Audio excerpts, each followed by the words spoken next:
Waste Bengal में Nipah virus का red alert. क्या पूरे देश में कोविड की तरह लग सकता है लॉकडाउन? आपने सारी बातें सोशल मीडिया पर सुनी होंगी, पर इसकी सच्चाई क्या है और ये निपा वायरस कितना डेंजरस हो सकता है, आइए समझते हैं। Hi, I am doctor Rahul Chawla. I am a neurologist and founder of healthpill.com। इसका आउटब्रेक केरला में मल्टीपल टाइम्स पहले भी हो चुका है। निपा वायरस से एक तरह का एक्यूट एन्सेफेलाइटिस सिंड्रोम होता है। इसमें इनिशियली बुखार, खांसी, सांस में तकलीफ हो सकती है, सर दर्द, उल्टी के साथ दिमाग में दौरे आ सकते हैं, गफलत हो सकती है और पेशेंट अल्टीमेटली कोमा में भी जा सकता है। ये बीमारी बहुत गंभीर है और रेस्पिरेटरी ड्रॉपलेट्स की हेल्प से या फिर ब्लड की हेल्प से या किसी भी सिक्रीशंस की हेल्प से एक व्यक्ति से दूसरे व्यक्ति में ट्रांसमिट भी हो सकती है। हमारे पास ना तो इस वायरस के लिए कोई वैक्सीन है और ना ही कोई स्पेसिफिक एंटीवायरल एजेंट जो कि इस वायरस को पूरी तरीके से मार गिराए। पर क्या ये पैंडेमिक का रूप ले सकती है? Usually that won't be possible, क्योंकि निपा वायरस का ट्रांसमिशन यूजुअली सिम्टोमेटिक पेशेंट्स के थ्रू होता है और इसका ट्रांसमिशन भी क्लोज कॉन्टैक्ट्स में होता है। अगर हम इसको कंपेयर करें कोविड वायरस से,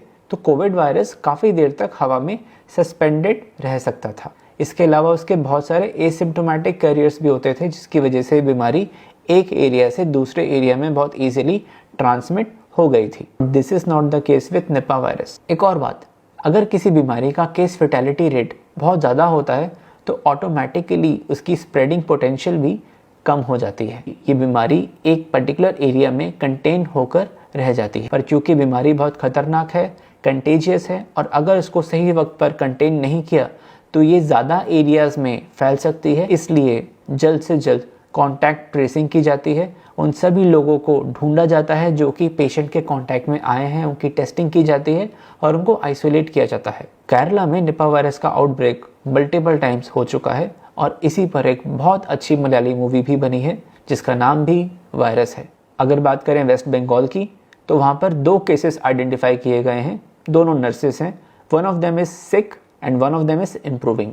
ये बीमारी अभी कंटेन्ड है, कॉन्टैक्ट ट्रेसिंग चल रही है। जो लोग उन पर्टिकुलर एरियाज में रह रहे हैं उनको सतर्कता बरतने की ज़रूरत है। पर वो लोग जो कि दूर बैठे सिर्फ रील देखकर एंशियस हो रहे हैं और बाकी लोगों को भी उसी तरीके की रील्स फॉरवर्ड कर रहे हैं, no need to panic. Nipah virus की बीमारी पूरे हिंदुस्तान में नहीं फैलने वाली है।